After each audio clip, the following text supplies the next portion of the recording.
So you use a couple of different commodities, and this is for my benefit and maybe others as well. So milk, as an example, farmers had to throw it out because they could not get their cows to stop producing milk. It would kill the cow, I presume, dairy farmers for that. Toilet paper and oil. Toilet paper, you can stop the mill. Right. Oil, can the oil producers stop getting oil out of the ground? Obviously, there's a lot of it out there now, but can they stop and produce zero? The answer is, and I'll get into it a little bit more. It's a very good question. The answer is to an extent yes, to an extent no.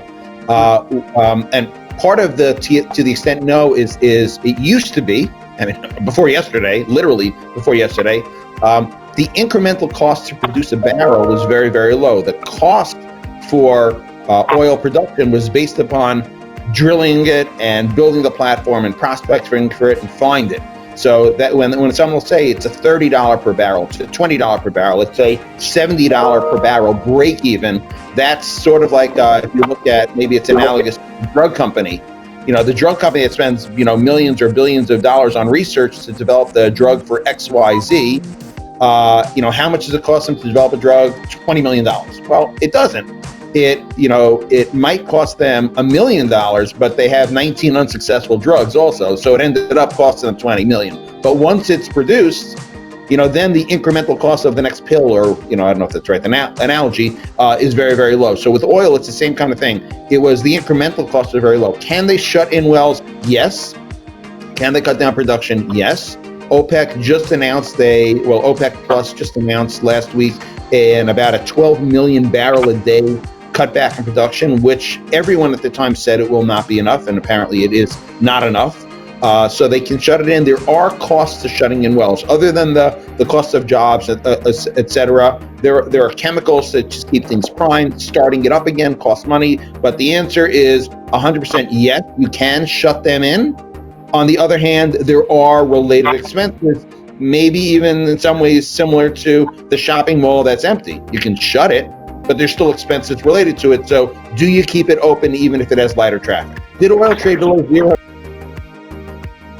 Yeah, it actually traded below zero. Yesterday was certainly an anomaly also. The details aren't really all that important, but ultimately, if you're holding a futures contract, 99.9% of futures contracts, although technically they can call for the delivery of the physical commodity itself, almost all of them are offset with cash, meaning that you buy something and you sell it. The physical transaction related to the futures contract hardly ever takes place, because not too many people we know are actually going to Cushing, Oklahoma, maybe Randon, I don't know. But most people aren't going to go to Cushing, Oklahoma and pick a barrel.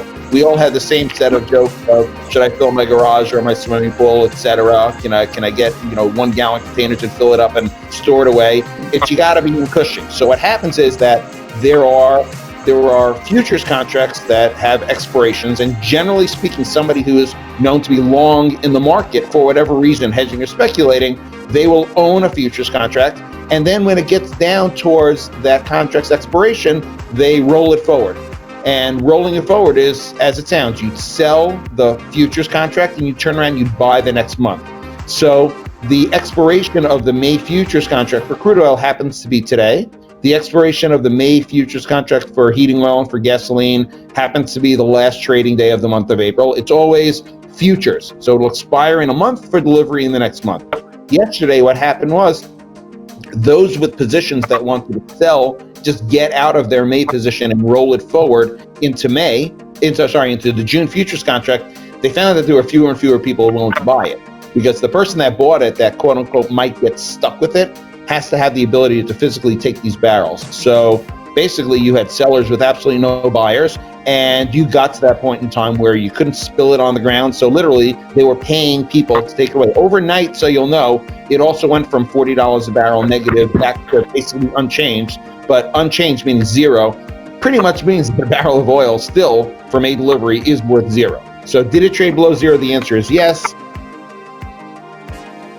What will you encourage the dealers to tell the customers who are going to start calling and going, oil's free, what are you going to do for me? It's not free, and I'm charging you the lowest price that I've charged you since 2008. Be happy. That is the answer.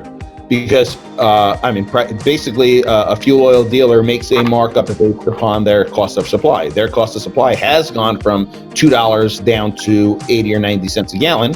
And that should mean a drop of about probably 70 or 80 cent per gallon drop in retail prices. There aren't really that, from what I've been hearing, there hasn't been all that much as far as a price war. For people cutting each other's pricing. Everyone seems to be happy getting the increased margins, and if a customer paid $1.90 for their last delivery and this delivery they got for $1.40, typically speaking, they're not saying how come it's not $1.30, even though some people will do that.